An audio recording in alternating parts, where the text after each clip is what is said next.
करें what is the importance of the research for a business manager. The managers working in different departments of a corporation need research for meeting the different purposes. Say, for example, in accounting, you need to have a research to understand the budget control systems, inventory costing methods, description, depreciation, time series behavior of the quarterly earnings, transfer pricing, taxation method, etc., etc. Where in the management, employee attitude and behavior are necessary to be known by the managers, and you can do it by having this right survey, the opinion survey or the attitude survey of the employees to know how your employees are thinking about their jobs, whether they are satisfied with it or not, and what are their behaviors or what are their intentions.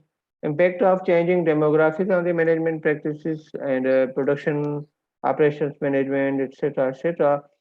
In the marketing field, the research is necessary to understand what is the image of the product, what is the corporate reputation, what is the brand reputation or brand image, and what is the impact of the advertising on the sales, and what sort of the sales promotion will be necessary to will be important in getting more sales, and what is the impact of the product packaging, pricing, etc. In finance itself, the operations of different financial institutions need to be reviewed time to time in order to understand the efficacy of the different approaches which the different financial institutes and financial sector is following. Okay, so these are the things which at the different moments in different points of the time, the managers working in the different fields in any business organizations need to have a scientific research in order to address their problems and to find out the solution of those problems.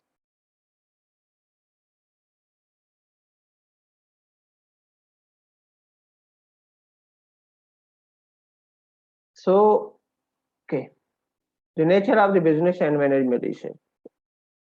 You know that as I discussed, the nature of the research is different in different fields. Say in a pure sciences, the people work on the lab in the labs in order to analyze the scientific data and have a very scientific experiences and experiments. Okay, so that they may arrive at a solution of any problem through using the different scientific tools. And these scientific tools are very effective in finding the solutions which can be generalized. But the nature of the business and management research is a bit different from the natural sciences. Okay, uh, but because the management field is not a very the specific field, but it also gets knowledge from other fields. It gets support from other fields and their research.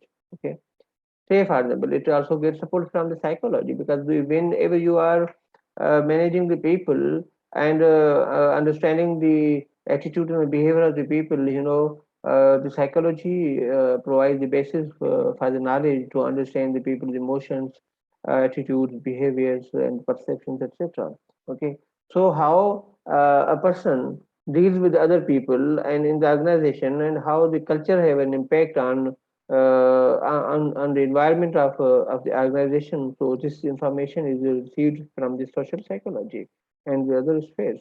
So the managers draw on knowledge from other disciplines. Okay, managers are more likely to allow access if they see the commercial or personal advantage. Okay, so managers now tend to be as educated as the researchers. So why the research is necessary? Because whenever you want to do something, you have to relate it with the existing knowledge, and to understand what might be the reasons of a particular behavior or a particular phenomenon or a particular problem, and how to mitigate that problem, and how to solve this problem for a longer period. So in order to have this thing, you have to be very research oriented approach. You have to apply a very research oriented approach, and you have to think scientifically and act scientifically. Okay, managers require research to have some practical consequences. Okay, so as I discussed, there's a difference between the research in the natural sciences and the managerial sciences or the social sciences. So there is also some other differences. We call it the basic and applied research. Research can be undertaken of two different purposes. One is to solve a current problem faced by the manager in the work setting, demanding a timely solution. For example, a particular product may not be selling well, and the managers might want to find a reason for this in order to take corrective action. Such research is called an applied research. Okay? Any research which addresses a very current problem which is specific to any organization or its department or any product or any particular issue. So when you conduct a research in order to understand that problem and solve that problem, it is called an applied research. Okay, say for example, in your organization people are living. Okay? Say for example, in a school, students are applying for school leaving certificates more often, and so what will be the problem?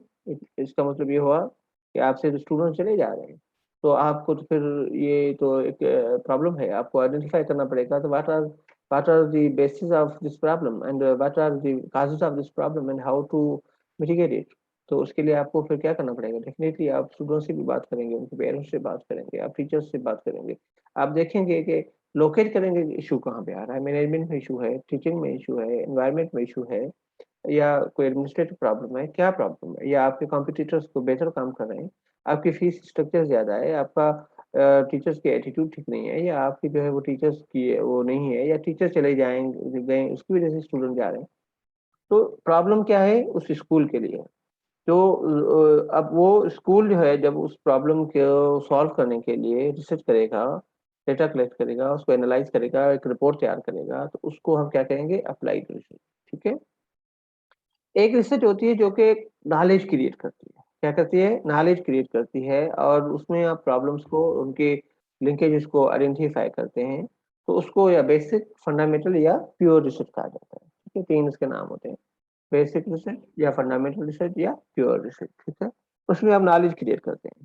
ठीक है, तो जो बुनियादी तौर पर होती है कि जी बेसिक रिसर्च होती है, उसी को ही नॉर्मली हम अप्लाइड रिसर्च में फर्दर अप्लाई करके हम उसमें में से ड्रा करते हैं चीज़ें। थोड़ा सा डिफरेंस है इनमें बेसिक और अप्लाइड रिसर्च में, और उसका पर्पस क्या होता है बेसिक रिसर्च का? Just to create and expand the knowledge of the process of the business and management, whereas in applied research the major purpose is to improve the understanding of a particular business of or a management problem. It results in universal principles relating on the process and relationship to outcomes. In applied research, results in solution or to problems. मिसाल के तौर पर ये होता है कि वहाँ पे आप क्या करते हैं, कोई यूनिवर्सल प्रॉब्लम्स प्रिंसिपल्स जो है वो डिवाइस करते हैं कि जी क्या प्रिंसिपल्स हो सकते हैं। ठीक है, और यहाँ आप क्या करते हैं, आप जो है वो स्पेसिफिक सोल्यूशन जो है वो जनरेट करते हैं किसी स्पेसिफिक प्रॉब्लम के लिए। और इनका जो कॉन्टेक्स्ट के हिसाब से भी डिफरेंस होता है। बुनियादी तौर पर प्योर रिसर्च लेबोरेटरीज में होती है, या क्या नाम है, यूनिवर्सिटीज में होती है, या खुद रिसर्चर जो है वो करते हैं, और उसके लिए कोई टाइम स्केल की बहुत ज़्यादा पाबंदी नहीं होती। जबकि जो अप्लाइड रिसर्च है ये बिजनेसेस में होती है, कॉरपोरेशंस में होती है, और डेफिनेटली यूनिवर्सिटीज भी करती हैं। मगर ये है कि ज़्यादातर जो है वो मैनेजर जो है वो उसको नेगोशिएट करते हैं और करते हैं, और इसके लिए ट्राई टाइम स्केल्स होते हैं, क्योंकि फौरी तौर पर उन्हें प्रॉब्लम जो है वो चाहिए होता है, तो ये बड़े अर्जेंटली जो है वो इसके ऊपर काम किया जाता है। एक और टाइप है, वो है क्वालिटेटिव और क्वांटिटेटिव उसको हम कहते हैं, और ये डिफरेंस जो है it is this difference is due to the type of data which is collected and analysed. ठीक है, कि टाइप ऑफ डेटा के हिसाब से जो क्वालिटेटिव है और जो क्वांटिटेटिव है, इसमें फर्क क्या है कि क्वालिटेटिव डेटा में आपके पास जो है वो जो डेटा आप कलेक्ट करते हैं उसमें कोई क्वांटिफाइबल चीज़ें नहीं होती, यानी उसमें ऑब्जेक्टिव चीज़ें नहीं होती, सब्जेक्ट्स होते हैं। ठीक है, सब्जेक्टिव डेटा होता है। और जो क्वांटिटेटिव डेटा है वो उसमें फिगर्स और जो है वो नंबर्स होते हैं, और वो बुनियादी तौर पर उसको आप फिर एनालिटिकल जो है क्वांटिटेटिव एनालिटिकल टेक्निक से आप उसको अप्लाई करते हैं। So the aim of the qualitative research is a complete detailed description, and whereas in quantitative we classify features, count them, and construct statistical models in an attempt to explain what is studied. ठीक है, यानी यहाँ पे statistics का इस्तेमाल होता है, यहाँ पे just आप describe करते हैं चीज़ों को। The design emerges as a study unfolds. इसके लिए कोई भी पहले जो है वो research design इसकी स्टेब्लिश नहीं होती, जबकि यहाँ पे क्वांटिटेटिव रिसर्च में जो रिसर्च डिजाइन वो पहले से नोटेड डाउन होती है और पहले से स्पेसिफाइड होती है कि डेटा आपने कैसे कलेक्ट करना है, कहाँ से कलेक्ट करना है, किस तरह करना है, और उसको एनालाइज कैसे करना है, ये सारी चीजें पहले से नोन होती हैं। ठीक है, इसमें यहाँ पर जो रिसर्चर है ये कोई डेटा से अलग नहीं होता, यानी कि ये बुनियादी तौर पर डेटा कलेक्शन इंस्ट्रूमेंट होता है। यहाँ पे जो है रिसर्चर डिफरेंट टूल्स यूज करता है, यानी जिसमें क्वेश्चनर हो गया या दूसरे जो इक्विपमेंट है जिसमें डेटा कलेक्ट होता है। ठीक है, यहाँ डेटा जो है it is in the form of words in interviews, pictures, videos या ऑब्जेक्ट, यानी कोई आर्टिफैक्ट्स वगैरह इस तरह की चीजें।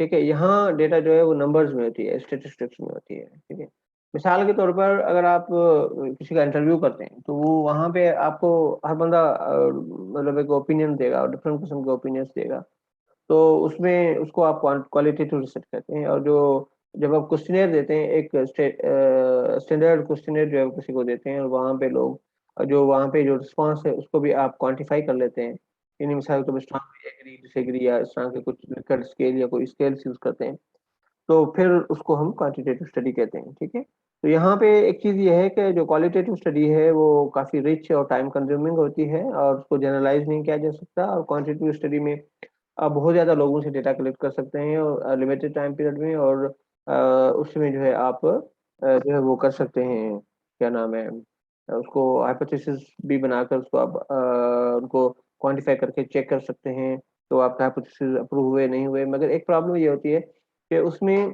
क्योंकि आपको एक फिक्स्ड इंफॉर्मेशन जो है वो पहले से आपने जो क्वेश्चन आपने डिज़ाइन किए हुए, तो उससे फर्दर जो डिटेल इंफॉर्मेशन है, जो कॉन्टेक्सचुअल इन्फॉर्मेशन है, वो आपको क्वांटिटेटिव स्टडीज में नहीं मिलती। ठीक है, और आपके पास जो है बहुत ज़्यादा यूनिक इन्फॉर्मेशन वहाँ पे नहीं आती। ठीक है, तो ये एक रिसर्च प्रोसेस है, थोड़ा सा सिंपली आप उसको अंडरस्टैंड करें कि रिसर्च किस तरीके से होती है। सबसे पहले it begins with your wish to research, your your intention to conduct the research. ठीक है, then you actually formulate and clarify your research topic.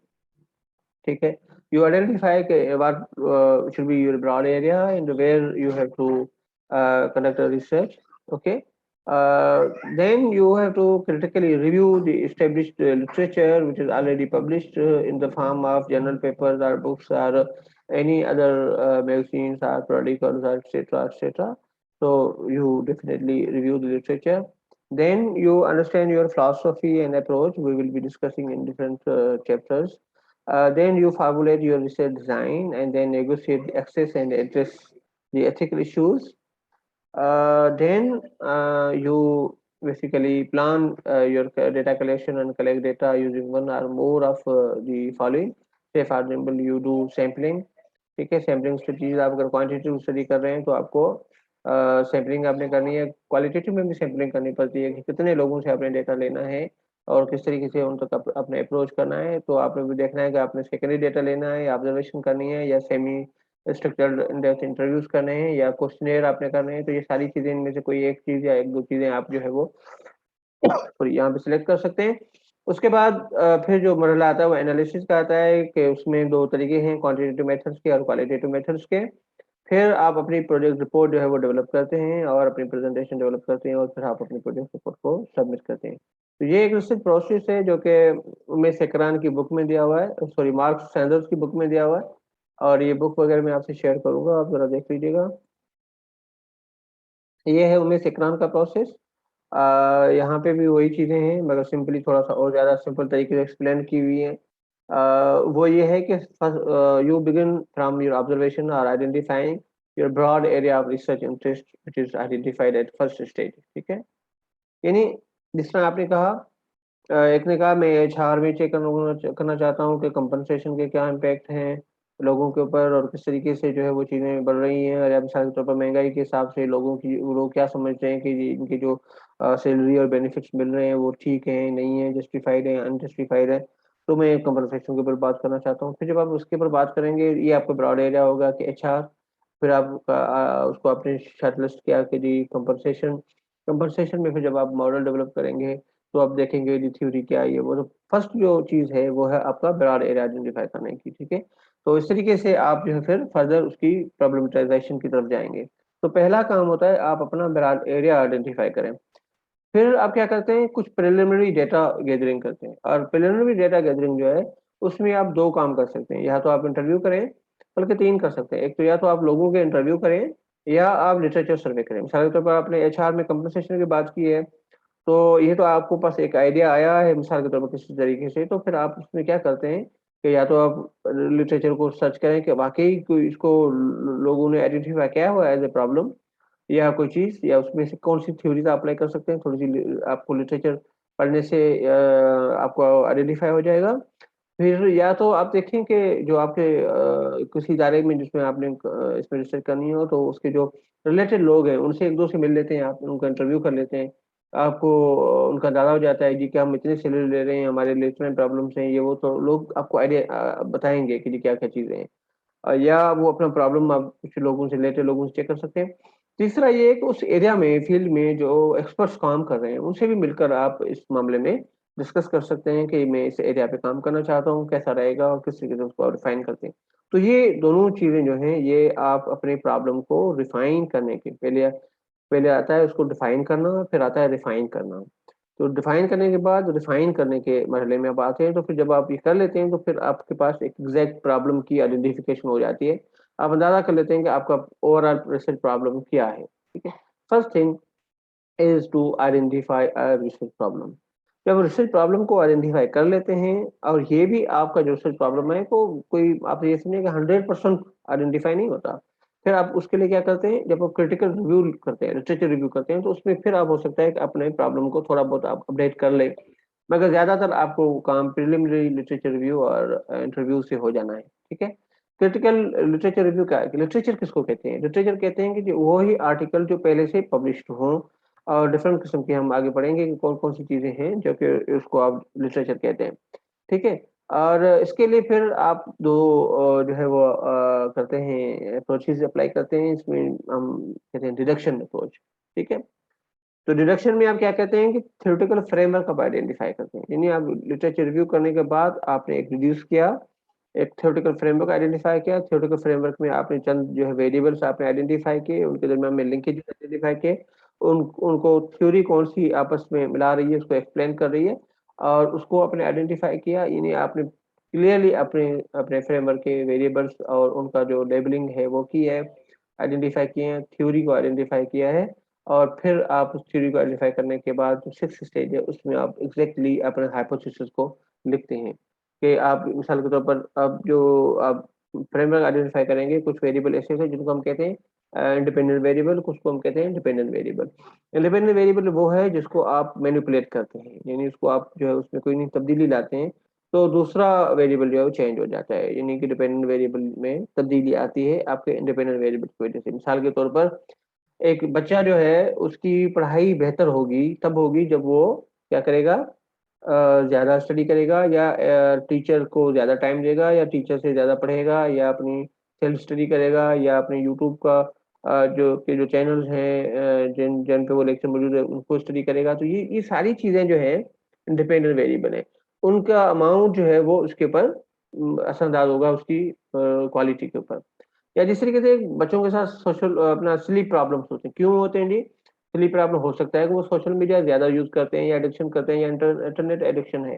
तो जितनी इंटरनेट एडिक्शन होगी, सोशल मीडिया एडिक्शन होगी, इतने ही हो सकता है उनको मेंटल हेल्थ के इश्यूज आ जाएं, सोशल स्लीप के प्रॉब्लम आ जाए, और उनको आप कम करेंगे तो यही चीजें कम हो जाएंगी।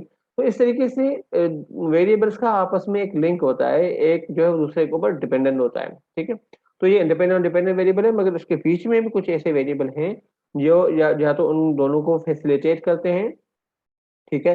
मिसाल के तौर पर एक टीचर है, वो तो पढ़ाता है, टाइम देता है, और दूसरे जो है उसको स्टूडेंट जो है वो उनको क्लासेस को अटेंड करते हैं।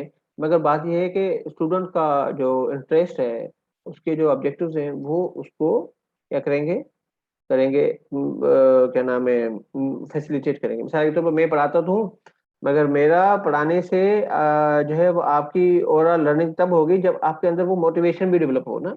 ठीक है, तो पहले क्या हो जाएगी, एक एकेडमिक मोटिवेशन डेवलप हो जाएगी और फिर आपके पास एकेडमिक लर्निंग डेवलप होगी। तो बीच में जो चीज जो सेकंड स्टेप में आती है, उसको हम कहते हैं मीडिएटर। मैं आगे जाकर हम उसको एक्सप्लेन करेंगे, मगर ये कि उसको हम क्या कहते हैं, मीडिएटर। एक और चीज होती है जो कि मॉडरेटर होती है। ठीक है, जो कि एक ऐसा वेरिएबल है जो कि मुख्तलिफ कंडीशंस में अब इस रिलेशनशिप को या तो वीक करता है या स्ट्रांग करता है। तो बहरहाल जितने भी वेरिएबल्स हैं उनको लिंक करना होता है, और लिंक करके और उसको थ्योरी के जरिए एक्सप्लेन करना होता है। तो ये काम हम सिक्स्थ स्टेज में करते हैं। ये हमारा फ्रेमवर्क, हाइपोथेसिस और ये चीजें फाइनल हो गई, तो नेक्स्ट स्टेज हमारा जो है उसको हम रिसर्च डिजाइन को फाइनल करते हैं। रिसर्च डिजाइन में आप क्या करते हैं, आपने ये आइडेंटिफाई करना है कि आपने डेटा कहाँ से लेना है, यानी आपके जो सैंपल है वो कौन होगा। आप कुछ लोगों से डेटा कलेक्ट करोगे, ठीक है। सैम्पलिंग किस तरह होगी, प्रोसीजर क्या होगा डेटा कलेक्ट करने का, उनको अप्रोच कैसे करेंगे, कौन सी सैम्पलिंग टेक्निक यूज करेंगे, आपकी सैम्पलिंग से पहले आपकी पॉपुलेशन कौन सी होगी, और फिर जो है वो कौन से स्केल यूज करेंगे, ये सारी चीजें आ जाएंगी। उसको कैसे मेजर करेंगे, फिर उसको कैसे एनालाइज करेंगे, उसकी टेक्निक कौन सी, एनालिटिकल टेक्निक कौन सी यूज करेंगे, कौन से सॉफ्टवेयर इस्तेमाल करेंगे। तो ये सारी चीजें आप अपना एक जो है वो डॉक्यूमेंट डेवलप करते हैं, उसको हम कहते हैं रिसर्च डिजाइन। फिर उस रिसर्च डिजाइन के मुताबिक जो आपने इंस्ट्रूमेंट डेवलप कर लिए, जो आपने मेथड अप्लाई कर लिया, उसको यूज करते हुए आप ओरिजिनली डेटा को कलेक्ट करते हैं, एनालाइज करते हैं और इंटरप्रेट करते हैं। ठीक है। और उसके बाद आप जो है जब आपके पास आ जाता है, तो फिर आप के पास दो ऑप्शन है, या तो आपके रिसर्च क्वेश्चन जो है वो आंसर्ड हो गए, यानी आपके ऑब्जेक्टिव अचीव हो गए, या आपके हाइपोथेसिस जो है वो नहीं हुए, या रिसर्च क्वेश्चन आपके आंसर्ड नहीं हुए। अगर हो गए तो फिर आप रिपोर्ट राइटिंग और प्रेजेंटेशन और डिसीजन मेकिंग कर जाते हैं, नहीं होती तो फिर आप अपना ये पूरा प्रोसेस को दोबारा रिपीट करते हैं। तो ये एक प्रोसेस है, ये ज़्यादा अंडरस्टैंडेबल प्रोसेस है।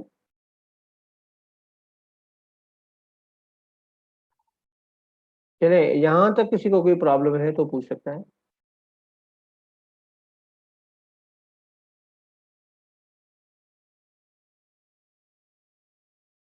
नहीं है? सर प्रैक्टिकली जॾहिं इन्हनि खे कंदासीं त वधीक अञा क्लियर थींदो। हाँ, यकीनन प्रैक्टिकली जो कंदा हो तो बेटर अंडरस्टैंड थींदो। ठीक है। Okay, so now we begin to understand what is a broad problem area, and how to identify a research problem. Okay, so what's the problem? Any situation where a gap exists between the actual and a desired ideal state. Okay, क्या चीज है? Problem किसको कहते हैं? दो states होती हैं, एक है एक्चुअल स्टेट, दूसरी है डिजायर्ड स्टेट। अगर आपकी एक्चुअल स्टेट डिजायर्ड स्टेट से मैच करती है, देयर इज नो प्रॉब्लम। अगर आपकी जो एक्चुअल स्टेट है वो डिजायर्ड स्टेट से मैच नहीं कर रही, तो फिर प्रॉब्लम है। ठीक। मिसाल के तौर पर इस वक्त मैं चाहता था कि लाइट हो, लाइट नहीं है, तो ये एक प्रॉब्लम। ठीक है। आप चाहते हैं आपकी सेल्स इंक्रीज हो, नहीं हो रही, ये प्रॉब्लम है। आप कहते हैं आपके टारगेट अचीव हो, नहीं हो रहे, ये प्रॉब्लम है। ठीक है। तो ये डिजायर्ड स्टेट और एक्चुअल स्टेट के दरमियान में जो डिफरेंस है उसको हम प्रॉब्लम कहते हैं। ठीक है। प्रॉब्लम के डिफरेंट एग्जांपल्स हो सकते हैं। एक ऐसा प्रॉब्लम शायद हो, long and frequent delays lead too much frustration among airline passengers. These feelings may eventually lead to switching behaviors, negative word of mouth communication and customer complaints. ठीक है। तो प्रॉब्लम क्या है? Long delays, frequent delays. उसे उसे आगे चीजें क्या होती हैं?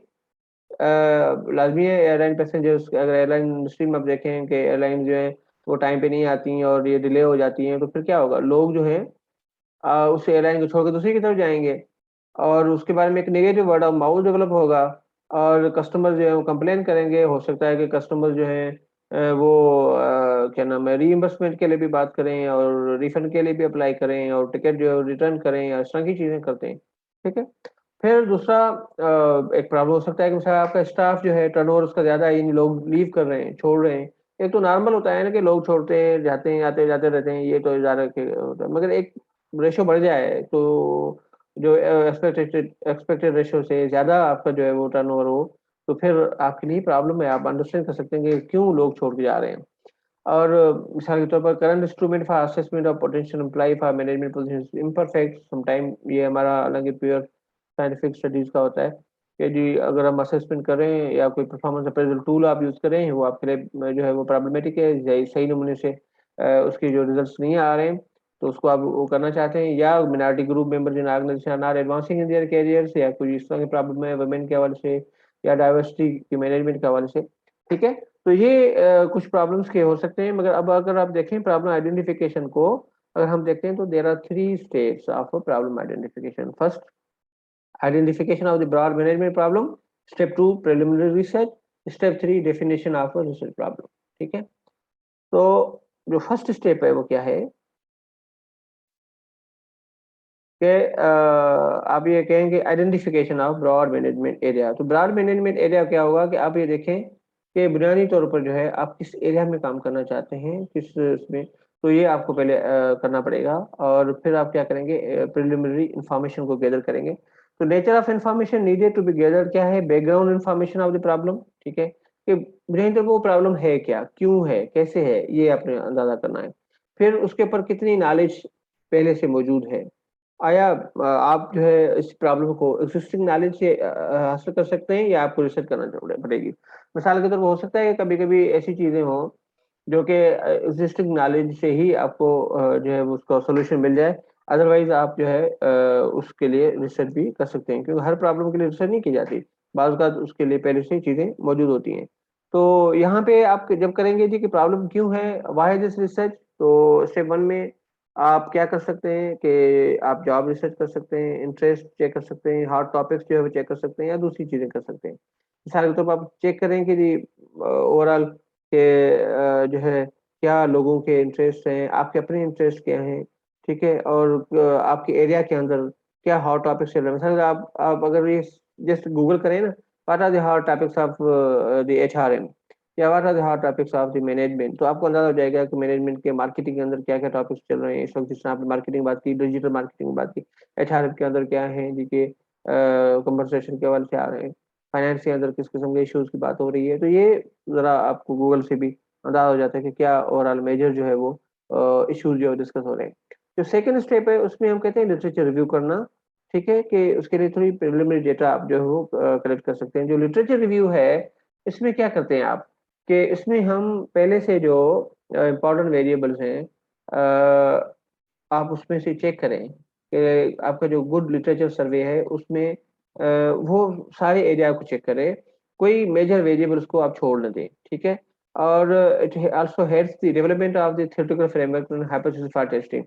क्योंकि हम जब भी कोई स्टडी करते हैं या कोई नई स्टडी जो है वो आइडेंटिफाई करते हैं, तो I also emphasise the students to begin from a literature review, ठीक है? क्योंकि लिटरेचर रिव्यू से आपको आइडेंटिफाई हो जाता है कि किस एरियाज में कहाँ का काम हुआ है और किस में काम नहीं हुआ, ठीक है? क्योंकि ये आपके लिए अंदाजा हो जाता है, क्योंकि बहुत ज़्यादा इश्यूज में जब हमारे पास रिसर्चर्स हैं, उन लोगों को प्रैक्टिकल इंफॉर्मेशन नहीं होती, इंडस्ट्री को नहीं होती, तो हमारे लिए जो ओपन विंडो है वो है लिटरेचर की, ऑलरेडी पब्लिश जो लिटरेचर है वो है। या तो आप जिस तरह पहले हमने बात की कि आप इंडस्ट्री को विजिट करें और जाके चेक करें, या आप क्या करेंगे यहाँ पे जो है वो लिटरेचर के ज़रिए आइडेंटिफाई करेंगे किस किस्म के प्रॉब्लम जो है वो हो रहे हैं। फिर आप अपनी प्रॉब्लम स्टेटमेंट को लिखते हैं, ताकि वो प्रॉब्लम स्टेटमेंट क्या होनी चाहिए, प्रिसाइज़ और क्लियर होनी चाहिए। ठीक है? और उसको वो टेस्टेबल हो और रिप्लिकेबल हो, और इसमें ऐसी चीज़ नहीं हो कि आप कोई ऐसा काम करें जो कि पहले से जो चीज़ें की हुई हैं लोगों को आप उसको क्या कर रहे हैं, रिपीट कर रहे हैं, और इस तरह की चीज़ें नहीं होनी चाहिए। क्योंकि आप कोशिश करें कि अपना जो रिसर्च प्रॉब्लम है या जो आपका फ्रेमवर्क है, वो यूनिक हो और आप उसके ऊपर फर्दर किसी किस्म का काम जो है ना हुआ हुआ हो। यहाँ एक चीज़ ध्यान में रखें, स्लाइड में से अब मैंने वो चीज़ें लिखी हैं जहाँ से आपको लिटरेचर रिव्यू के लिए डेटा मिल सकती है, और वो कहाँ से मिलेगी, आपके टेक्स्ट बुक से मिल सकती है, आपके जो एकेडमिक और प्रोफेशनल जर्नल्स हैं वहाँ से आपको डेटा ये मिल सकती है, मुख्तलिफ किस्म की थीसिस से डेटा मिल सकती है, मुख्तलिफ किस्म की कॉन्फ्रेंस प्रोसीडिंग से मिल सकती है, और कुछ ऐसे जो है वो मैन्युस्क्रिप्ट्स हो सकते हैं जो अनपब्लिश्ड हों, उनसे भी आपको डेटा मिल सकती है। कुछ रिपोर्ट्स हैं गवर्नमेंट डिपार्टमेंट्स की, कॉर्पोरेशंस की, जो इंटरनेट पे अवेलेबल भी होती हैं या उनके इदारों में मौजूद होती हैं, वहाँ से भी आपको डेटा मिल जाती है, न्यूज़पेपर से मिलती है, या मुख्तलिफ और सोर्सेज हैं जहाँ से आपको जो है डेटा मिलती है इंटरनेट वगैरह से, ठीक है। सेकंड, आपने क्या काम करना है कि उसको सर्च कैसे करें, ठीक है।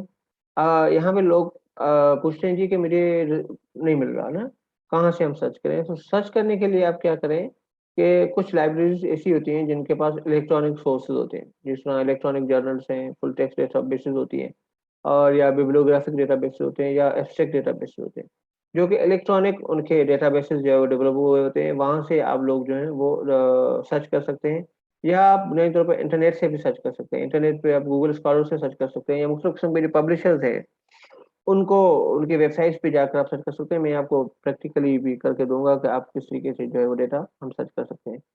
अच्छा, लिटरेचर सर्च में आप ये चीज़ें देखें कि based on the specific issues of the concerns raised in literature and factors in variables identified, the literature review needs to be done on these variables.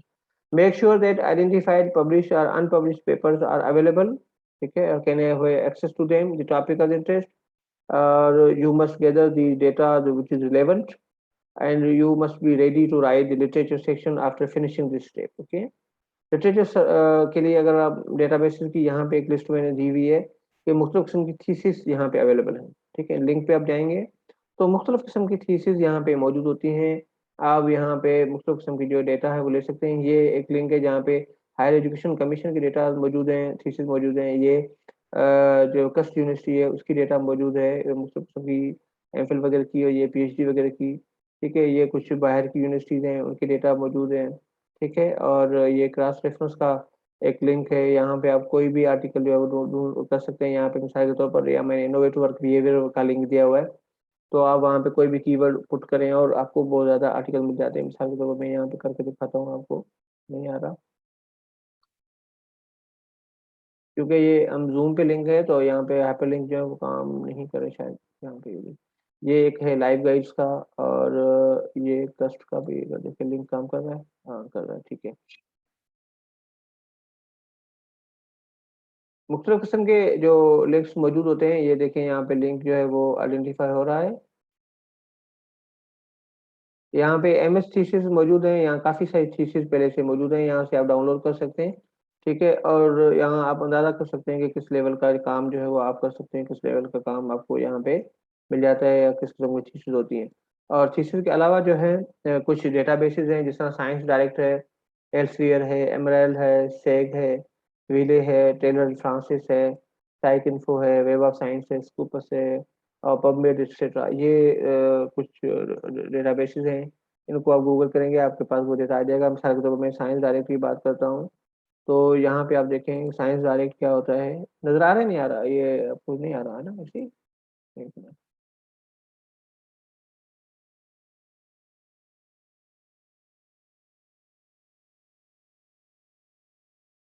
ये देखें मैंने कहा था, ये जो है कस्ट वेबसाइट है, और इसमें मुख्तलिफ किस्म की एमएस की थीसिस जो है यहाँ पे मौजूद है, ठीक है। आपको अंदाजा हो जाएगा कि थीसिस किस तरीके से यहाँ पे की जा सकती हैं। तो मैं साइंस डायरेक्ट की बात कर रहा था। साइंस डायरेक्ट जो है आप ये चेक करें, यहाँ पे मुख्तलिफ किस्म के आर्टिकल्स जो है वो आप चेक कर सकते हैं, डाउनलोड कर सकते हैं। यहाँ पे आप एक इंश्योरेंस लिटरेसी के ऊपर आप देखना चाहते हैं कि जी ये क्या है, तो यहाँ आप ने जो है वो चेक किया, तो कितने रिजल्ट्स आ गए, 51 रिजल्ट्स आ गए। कोई आर्टिकल जो है जो कि इंश्योरेंस लिटरेचर के, इंश्योरेंस लिटरेसी के ऊपर यहाँ पे मौजूद है। Health insurance literacy, how best to measure, does it matter to health care access. कोई भी आप अपना कीवर्ड बताएं, उसके ऊपर आपको यहाँ पे चीज़ें मिल जाएंगी। मिसाल के तौर पर कोई बताएं आप कोई ऐसी चीज़ जो कि यहाँ पे हम सर्च करना चाहें तो कर सकते हैं, कंपनसेशन। हेलो जी सर, जी जी। सर हिकिड़ी शइ क्लियर करणी हुई, ही जेकी बि तव्हां लिंक्स ॾेखारिया आहिनि या हे साइट्स ॾेखारियूं आहिनि, इन्हनि ते कंटेंट जेको पियो आहे इहो फ्री आहे या कॉपी राइटिंग जो हिन ते आहे? Very good question. जेके ख़ासि तौर ते थीसिस जा आहिनि उन्हनि मां काफ़ी सारा अहिड़ा हूंदा आहिनि जेके फ्री में अवेलेबल हूंदियूं आहिनि, जीअं HCCD वेबसाइट्स आहिनि, या जो यहाँ पे मौजूद हैं दूसरी। मगर जो ये आर्टिकल्स हैं, ये जो ख़ास तौर पर ये जो मैंने बताए, इस पे जो भी कंटेंट होगा, इसमें कुछ आर्टिकल ऐसे होंगे जो कि फ्रीली अवेलेबल होंगे, ओपन एक्सेस होंगे, अदरवाइज जो है ज़्यादातर ये कंटेंट फ्री नहीं होते हैं। तो इसके लिए पहले तो हम एक चीज़ यूज़ करते थे, एक पायरेटेड जो है वो लिंक्स हैं वो यूज़ करते थे। मगर ये है कि इसके लिए ज़रूरी है कि आप किसी यूनिवर्सिटी की डिजिटल लाइब्रेरी का लिंक हासिल करें और वहाँ से आपको ये डेटा जो है वो मिल जाएगा। मिसाल के तौर पर मैं यहाँ पे बात करता हूँ, ये मेरे पास साइंस डायरेक्ट का लिंक है मेरी यूनिवर्सिटी की तरफ से, तो वहाँ पे मुझे ये चीज़ें ज़्यादातर मिल जाती हैं, ठीक है। मगर जो दूसरे हैं उसके लिए फिर हम एक लिंक यहाँ पे काम करता था, अब आजकल ये काम नहीं कर रहा है। साई एक हब एक वेबसाइट है, ठीक है, ACI-HUB.AC, ठीक है। इसके ऊपर कोई भी आप DOI या URL वगैरह या PMID वगैरह पुट करें तो आपके लिए वो चीज़ें आ जाती हैं। मिसाल के तौर पर मैं इसी को डाउनलोड करना चाहूँ, यहाँ पे ये इसकी URL में यहाँ पे लिखूँ, ठीक है, तो ये मुझे मेरे लिए ओपन कर देगा, बशर्ते कि ये नया हो, जदीद हो, तो ये देखिए आ जाता है, ठीक है। ये कंटेंट यहाँ पे आ जाता है, नज़र आ रहा है, ये आर्टिकल ओपन हो गया, ठीक है। इसकी ये 2 चीज़ें, या तो आप ये इसको हम URL कहते हैं, URL आप यहाँ पे पुट कर दें, या इसका जो यहाँ पे DOI है, DOI को कहते हैं document sorry digital object identifier, ठीक है। ये एक जो है यूनिक नंबर जो है हर डॉक्यूमेंट को यहाँ पे मिल जाता है, तो वो आप यहाँ पे पुट करेंगे इसकी सर्च बार में, तो आपके लिए वो आर्टिकल डाउनलोड हो जाएगा। ये वेबसाइट जो है पायरेटेड वेबसाइट है, एक रशियन रिसर्चर ने डेवलप की थी, मगर इसको चूंकि काफ़ी हद तक प्रॉब्लम्स हैं मुख्तलिफ पब्लिशर्स की तरफ से, तो अभी इसके रिसेंटली जो है वो 2021 के बहुत से पेपर जो हैं वो यहाँ पे डाउनलोड नहीं होते, मगर उससे पहले के पेपर जो हैं वो डाउनलोड हो जाते हैं, ठीक है।